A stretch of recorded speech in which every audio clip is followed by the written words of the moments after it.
Hi student, आई नीरू पांचाल। आज का जो हमारा टॉपिक रहेगा द रॉलेट एक्ट। अब आज हम जानने की कोशिश करेंगे कि नेशनलिज्म इन इंडिया में अगर इस टॉपिक को रखा है और कई बार एग्जाम में भी पूछा जाता है तो ऑब्वियसली हमारे साथ ऐसी कोई ना कोई हिस्ट्री में टायरली नहीं हुई होगी जो आज तक हम भूल नहीं पाए।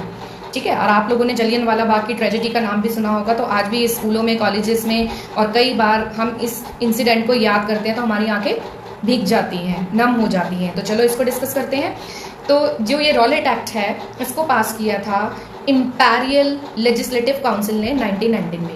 जो भारत में पॉलिटी मेंबर थे ब्रिटिश गवर्नमेंट के अंडर में, तो उन्होंने इसके ऊपर ऑब्जेक्शन लगाया था और महात्मा गांधी जी भी टोटली इस एक्ट के अगेंस्ट थे, मगर किसी ने भी किसी की नहीं सुनी और ये इस एक्ट को पास कर दिया गया। तो आओ जानते हैं कि इस एक्ट में ऐसा क्या था। इस एक्ट के अंदर लिखा गया था कि भारत के लोग यानी कि इंडियन सिटीजन कहीं भी ग्रुप में खड़े होंगे और कहीं भी अगर ब्रिटिश गवर्नमेंट को ये डाउट हुआ कि ये हमारी गवर्नमेंट के खिलाफ कुछ कर रहे हैं, कुछ एंटी कर रहे हैं, हमारे सिर्फ डाउट और सस्पेक्ट बेस पे वहाँ से लोगों को उठा लिया जाएगा, डिटेन कर लिया जाएगा 2 साल के लिए, यानी जेल में 2 साल के लिए डाल दिया जाएगा। ये एक्ट टोटल ही इनह्यूमैनिटी एक्ट था और इतिहास में हमेशा हम यही कहते हैं ये काला कानून था।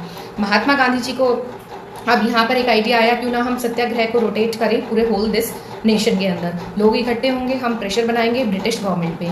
तो बिल्कुल महात्मा गांधी जी ने जैसे प्लानिंग की थी, तो उन्होंने 6 अप्रैल को बहुत ही बड़ा नेशन वाइड सत्याग्रह किया। बहुत सारे लोगों ने पार्टिसिपेट किया।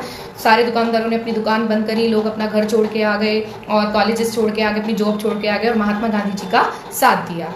ठीक है, तो यहाँ पर हमें ऐसा लगा कि शायद हम प्रेशर डाल पाएंगे ब्रिटिश गवर्नमेंट पे, मगर इसका इफेक्ट हो गया और भी उल्टा, क्योंकि ब्रिटिशर्स के तो दिमाग में यही था कि भी किसी भी तरीके से हमें सप्रेस करना है इंडियन लोगों को।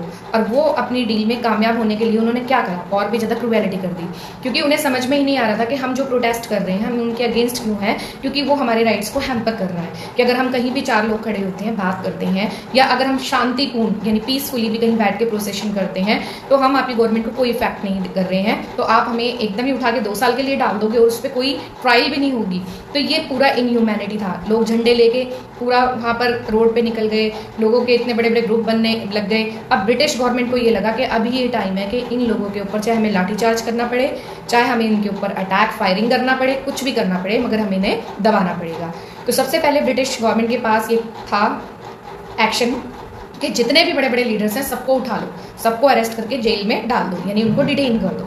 दूसरा स्टेप उन्होंने लिया, लोगों को लाठीचार्ज भी करवाया, उन पे अटैक भी करा कि लोग डरें और भागें।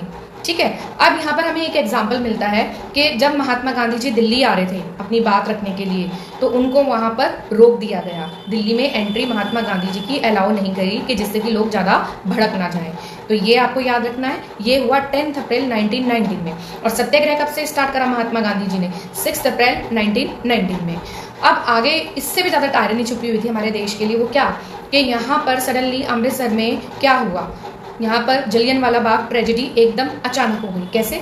अमृतसर में कुछ लोग पीसफुली प्रोसेशन कर रहे थे और जलियांवाला बाग में एक फेयर मकर संक्रांति का था। तो यहाँ पर जो जनरल डायर था उसने ये हवाला देके कि इंडियन लोग कुछ एंटी एक्टिविटी कर रहे हैं हमारी गवर्नमेंट के खिलाफ और वो हमारी गवर्नमेंट को नुकसान पहुंचाना चाहते हैं, और ये लोग जो स्लेव हमारे हैं ये हमारे हाथों से निकलना चाहते हैं, ये फ्री होना चाहते हैं। तो उन्होंने कुछ इस तरीके की बातें करी, भड़काऊ बातें।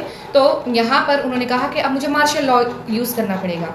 इवन उन्होंने क्वीन को यूरोप में भी यही मैसेज भेजा कि जिनको आप अपने बच्चों की तरह मानते हैं, ये लोग यहाँ पर हमारी गवर्नमेंट को नुकसान पहुंचा रहे हैं, हमारे प्रॉफिट को नुकसान पहुंचा रहे हैं। तो इसीलिए हमें इस देश को बचाने के लिए, यहाँ के लोगों को बचाने के लिए हमें मार्शल लॉ का यूज़ करना पड़ेगा। और जैसे उन्होंने वहाँ से परमिशन मिली और मार्शल लॉ का उन्होंने जैसे ही यूज़ किया, तो क्या हुआ कि जलियनवाला बाग में जनरल डायर ने एंट्री करी और साथ में क्या करा, गेट बंद कर दिया, लोगों पे अंधाधुंध फायरिंग कर दी और लोगों को मारना शुरू कर दिया। तो कहते हैं कि जलियनवाला बाग में एक भी सिंगल बच्चा या औरत या कोई मैन नहीं बचा, सबके सब मर गए थे। और यहाँ पर जो ये किलिंग हुई थी, मास किलिंग हुई थी, यानी लार्ज स्केल पे किलिंग हुई थी। और कहते हैं कि उस टाइम पे हिस्टोरियन कहते हैं कि पूरा जो लैंड है वो रेड कलर का हो गया था ब्लड से। यहाँ तक क्लियर आया? आपको ये मैसेज समझ में आया? मार्शल लॉ ऐसा लॉ होता है जिसे देश की मिलिट्री अपने हाथों में ले लेती है इमरजेंसी के टाइम। और यहाँ पर इंडिया में तो ऐसे कोई इमरजेंसी हमें दिख ही नहीं रही थी कि उस मार्शल लॉ का यूज़ करना पड़ा। मगर हिस्टोरियन कहते हैं आगे जाके इसके ऊपर केस भी किया गया जनरल डायर पे कि उन्होंने एक कॉमन इंसानों पे, एक सिविलियंस पे ये मार्शल लॉ कैसे यूज़ कर दिया। ये एक लॉन्ग स्टोरी है। तो यहाँ पे अब हम क्विक रिवीजन कर लेते हैं सारे पॉइंट्स। सबसे पहले आपको ये याद रखना है कि जो रॉलेट एक्ट पास हुआ वो 1919 में हुआ। उसके बाद आपको ये याद रखना है कि ये एक्ट किसने पास किया, ये एक्ट पास किया इंपीरियल लेजिस्लेटिव काउंसिल ने। नंबर 3, क्या इससे हिंदुस्तानी लोग जो मेंबर थे पॉलिटिकल पार्टी का या पॉलिटिकल पार्टी का पार्ट थे, क्या वो खुश थे? वो बिल्कुल भी खुश नहीं थे। महात्मा गांधी जी ने ऐसा क्या किया जब उन्होंने इस एक्ट के बारे में सुना? उन्होंने प्रोटेस्ट किया और प्रोटेस्ट का उनका जो वे था वो था सत्याग्रह, और लार्ज स्केल पे यहाँ पर सत्याग्रह हुआ 6 अप्रैल 1919 में। उसके बाद आपको ये याद रखना है कि जितने भी इंडिया के बड़े बड़े लीडर्स थे सबको उठा लिया गया, उनको डिटेन कर दिया गया। फिर नेक्स्ट पॉइंट आता है कि 10 अप्रैल को महात्मा गांधी को दिल्ली में एंट्री नहीं दी गई, क्योंकि लोग वहाँ पर बहुत ज़्यादा प्रोवोक हो जाते अगर महात्मा गांधी जी की वहाँ पर एंट्री हो जाती। अब यहाँ पर है कि आम आदमी ने कैसे प्रोटेस्ट किया इसमें रॉलेट एक्ट में, तो उन्होंने हड़ताल करी जगह जगह, ठीक है, और धरना भी रखा, उन्होंने अपनी शॉप बंद कर दी, उन्होंने कहा हम कोई काम ही नहीं करेंगे। तो इस तरीके से उन्होंने लोगों ने भी प्रोटेस्ट किया महात्मा गांधी जी को सपोर्ट करने के लिए। फिर नेक्स्ट आता है कि ये पहला ऐसा एक्ट था, काला कानून था, जिसके अंदर मार्शल लॉ का यूज हुआ, जबकि भारत में उस टाइम मार्शल लॉ का कोई यूज करने का कोई कारण ही नहीं था, क्योंकि ये मार्शल लॉ इन्होंने किसके लिए यूज किया? कॉमन मैन के लिए। जबकि मार्शल लॉ यूज होता है कि जब हमारा देश का कोई बहुत बड़ा दुश्मन देश है उसके लिए हम मार्शल लॉ लेते हैं कि आदमी के हाथ में सारा कंट्रोल आ जाता है। फिर इस लॉ में ऐसा क्या रखा गया था कि जिसकी वजह से पूरे देश में हड़ताल हुई, सत्याग्रह हुई और वायलेंस हुआ? तो इस एक्ट के अंदर रखा गया था कि कोई भी इंडियन पीपल 2 या 3 या 4 कहीं भी ग्रुप में खड़े होंगे, डाउट और सस्पेक्ट बेस पे उनको डिटेन कर दिया जाएगा 2 साल के लिए। यानी कहीं भी ब्रिटिशर गवर्नमेंट को ये लगेगा कि ये लोग गलत हैं, कुछ गलत करने वाले हैं, ग्रुप में खड़े हैं, या कुछ भी ऐसी एक्टिविटी उनको लगेगी, तो वो सीधा उस बंदे को उठाएंगे, इंडियन पर्सन को, और 2 साल के लिए जेल में डाल देंगे। तो ये था आज का आपका वीडियो, द रॉलेट एक्ट, जिसे हम हिस्ट्री में काला कानून भी कहते हैं। और इसको हिस्ट्री में इसलिए पढ़ाया जाता है कि आप लोगों को याद रहे कि हमारे राइट्स कहाँ कहाँ हैम्पर हुए हैं और ब्रिटिशर्स ने किस तरह का डिसीजन लेके ये लॉ पास किया था। आपको पता है अच्छी तरीके से, अगर हम किसी को जेल करते हैं तो उसका प्रोसेस क्या होता है? पहले उसको अरेस्ट करते हैं, ठीक है, फिर उसका FIR बनाते हैं, फिर उसका एक मर्ज रिपोर्ट तैयार करते हैं, फिर वो कोर्ट में प्रेजेंट करते हैं, उसके बाद कोर्ट डिसाइड करती है कि उसको सजा होगी या नहीं।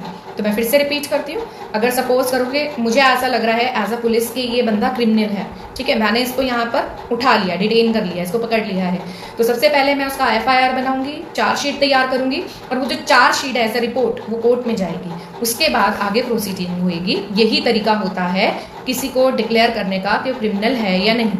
यानी यहाँ ब्रिटिश गवर्नमेंट सीधा ही हम लोगों को ये कह रही थी कि यू ऑल आर क्रिमिनल्स, और आप सब यहाँ पर वायलेंस प्रोड्यूस कर रहे हो, ठीक है। तो इसीलिए इन्होंने देश के बड़े बड़े नेताओं को पकड़ लिया, और जो भी ग्रुप के लोग थे जो ज़्यादा नेशनलिज्म को फैला रहे थे सबको पकड़ लिया इन्होंने, ठीक है। क्लियर हुआ? Thank you very much.